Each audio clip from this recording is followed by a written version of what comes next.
The famous prancing horse is hard to not recognize, and it has been a long enjoyed status. How did the horse earn this crown?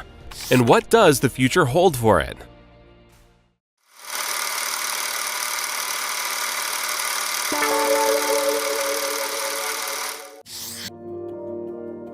According to many sources, Enzo Ferrari was born in Modena, Italy on February 18, 1898, but the birth wasn't reported to the local registry office until February 20th due to a severe snowstorm. Alfredo Ferrari and Edelgisa Bisbini had 2 children together, and Enzo was Alfredo Jr.'s younger brother, who was also nicknamed Dino, a name that would show up in prominence later. Alfredo Sr., a Capri-born grocery store owner's son, established a metalworking company in the basement of his home in Modena that he moved into, likely due to a lack of economic opportunities on the small island. One of the most significant events in young Enzo Ferrari's life came at the age of 10 when he saw Felice Nazzaro win at Circuito di Bologna in 1908. This occasion motivated him to take up racing. His time would have to wait, however, as the Kingdom of Italy thrust headfirst into wars against the Ottoman Empire and into skirmishes with the Austro-Hungarian Empire, which would eventually lead to the country's entry into World War I. He was enlisted into the Italian Army's 3rd Mountain Artillery Regiment during World War I. The majority of the combat took place in northern Italy, and Enzo's family suffered even more sorrow when, in 1916, an epidemic of the Italian flu claimed the lives of both his father, Alfredo, and his older brother, Alfredo Jr. Ferrari, was forced to leave the Italian military after becoming quite ill during the 1918 flu epidemic, and the armed forces were looking to downsize either way as the war was coming to an end.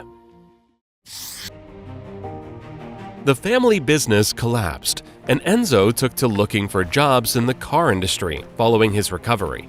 In the end, he settled for a position as a test driver for CMN, an automaker in Milan that converted discarded truck bodies into small passenger vehicles after he unsuccessfully offered his skills to Fiat in Turin.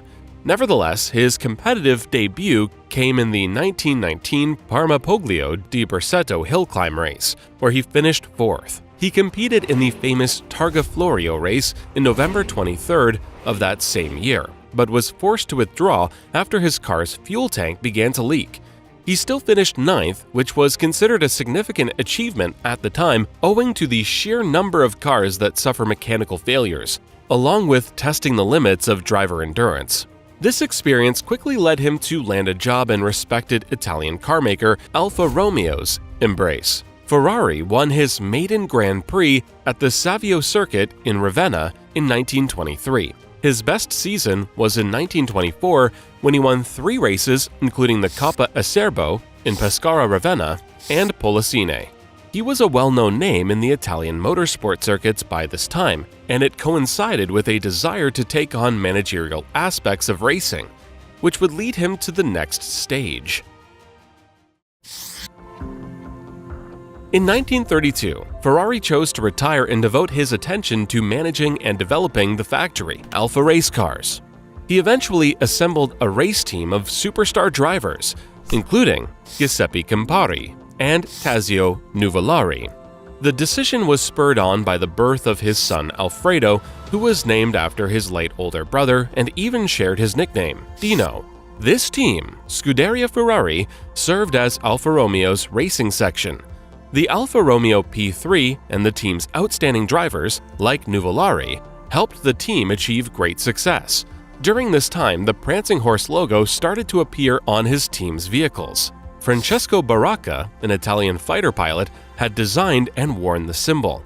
Owing to good relations between them, Baracca's mother gave Ferrari a necklace with the prancing horse on it before one of his flights during World War I.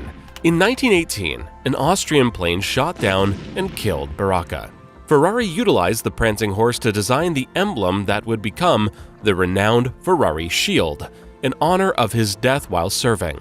Ferrari left Alfa in 1939 and started Auto Avia Costruzioni, a company that provided parts to other racing teams. following a disagreement with Alfa's managing director, Ugo Gobato. Ferrari managed to produce 2 cars for the 1940 Mille Miglia race, which were driven by Alberto Ascari and Lotario Rangoni, despite a contract clause prohibiting him from racing or designing automobiles for 4 years. Ferrari's factory was forced to start producing weapons and trucks for Mussolini's fascist government when World War II broke out.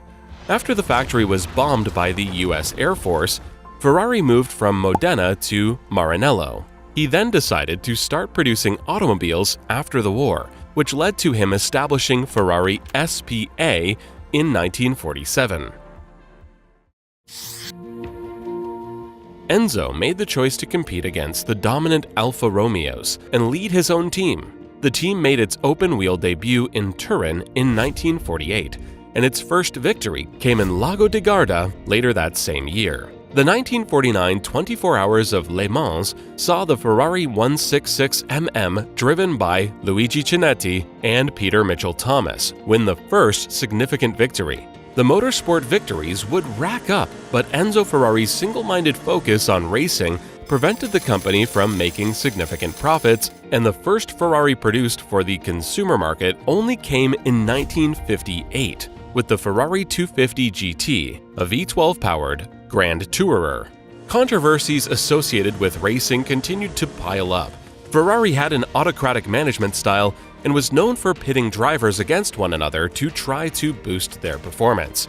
Some detractors contend that Ferrari purposefully increased the psychological strain on his drivers, fostering intra-team rivalries and a climate of fierce competition for the title of best driver. He thought that psychological pressure would produce better results for the drivers, said Ferrari team driver Tony Brooks. 8 Ferrari race car drivers lost their lives while operating them between 1955 and 1971. Ignazio Giunti, Peter Collins, Luigi Musso, Alfonso Di Portago, Wolfgang von Trips, Lorenzo Bandini, and Alberto Ascari. Ferrari was compared to the god Saturn, who consumed his own sons, in the Vatican newspaper L'Osservatore Romano, despite the fact that such a high death toll was not unusual in motor racing at the time. Eventually, Fiat purchased a 50% stake in Ferrari. An immediate outcome was an increase in the amount of investment capital that was available, and right away, construction on a factory expansion to move production of the Ferrari-powered Fiat Dino from Fiat's Turin plant began. Investment in new models at the top of the Ferrari range also increased. Fiat's involvement was necessary for new models to roll off the factory. Profit-making success followed with the likes of the 308 GTB, GTS, followed closely by the 328 and the 365 Daytona. A remarkable feat considering the fact that they rolled into sales in the 1970s, a time of oil shortage. The legend of the Ferrari V12 and V8 engines started from this period, owing to high performance and the sense of speed it provided drivers of those Ferraris. However, they were still seen as a middling Italian car brand, and the rich young executives still wanted Aston Martins, Jaguars, and Lamborghinis. Ferrari would storm onto the scene and solidify themselves as a cultural tour de force with the Ferrari Testarossa in 1984. Its sleek fighter jet-inspired design, alongside a powerful V12 engine, won everyone's hearts, and it became the best-selling Ferrari of the 20th century until the even more outrageous F40 came out. After its inclusion in the popular Miami Vice TV show, starring Don Johnson and Philip Michael Thomas, those same young executives wanted a Ferrari Testarossa the most, and Ferrari's brand image blew up overnight. The white Ferrari Testarossa that appeared regularly from Season 3 onwards was a character of its own. By this time, Enzo Ferrari's health was slowly failing, and while he still spoke to interviewers and generally gave directions to the company, it was soon going to be time for him to go. The last car he had the honor of overseeing was the aforementioned F40, the first car in history to break the 200-mile-per-hour barrier. Car and Driver called the car a mix of sheer terror and raw excitement. It was the personification of supercars. The F40 was as light as a feather, weighing only 1,100 kilograms, almost 40 kilograms less than the McLaren F1. Only 11 of its exterior body panels were made of aluminum, Kevlar, or carbon fiber. The only sign of standard comfort inside the cabin was the air conditioning, while the glass outside was made of lightweight Lexan, a clear polycarbonate. At the age of 90, Ferrari passed away in Maranello on August 14, 1988. Although no official cause of death was given, heart failure, which is common in elderly northern Italian men, is suspected.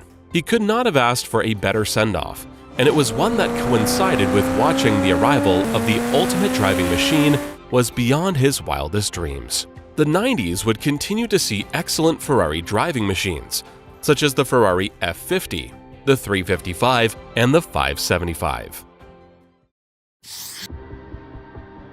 Ferrari introduced and called its fastest model at the time the Enzo, after, of course, the company's founder, Enzo Ferrari, from 2002 to 2004. As a continuation of the F40 and F50, it was originally going to be called the F60. But Ferrari was so happy with the end-of product of the design and engineering process that they decided to call it the Enzo, as the ultimate honor. Each of the 399 made, minus the 400th, which was donated to the Vatican for charity, had a price tag of $650,000 when it was first made available to devoted and frequent customers. Other than that, the mid-2000s would see the likes of the Ferrari 360 and F430, both stellar cars with a degree of reputation for being reliable. A silver Ferrari F430 Spider would make its appearance in a film reboot of Miami Vice starring Colin Farrell and Jamie Foxx as a cool throwback, even though it flopped. The FCA Group, formed by the union of the automobile producers Fiat and Chrysler, announced the division of its luxury brand, Ferrari, on October 29, 2014. The goal was to establish Ferrari as a standalone company, with a 2015 IPO to sell 10% of the company. After the market closed on October 20, 2015, Ferrari's initial public offering was officially priced at $52 per share. Ferrari was finally free of Fiat after a long time, making a rich history of close association coming to an end. Scuderia Ferrari went on to achieve accolades all this time, with its Formula One team presenting the well-known Michael Schumacher as one of the greatest race car drivers of all time, winning several F1 championships. It continues to stay at the cutting edge of F1 racing technology. The age of the electric vehicle is upon us, and Ferrari has not been immune. Ferrari's entire model lineup will be made up of 40% internal combustion engine, ICE models, and 60% electrified models by the end of 2026. The full electric and some full hybrid models will make up the remaining 60% of electrified models. And that's not all. By the end of 2030, the percentage of these models will change, with the entire Ferrari lineup consisting of 20% ICE models, 40% hybrid models, and 40% fully electric models, similar to the current full hybrid models like the SF90 and 296 GTB. Ferrari's racing division will contribute technology to the new hybrid vehicles, for the purpose of creating the electric motors for the new all-electric models. Ferrari has already established a brand new development facility in Maranello for electrified vehicles. Long-term plans may include in-house battery production, as the competitive advantages of having such an asset are becoming clearer.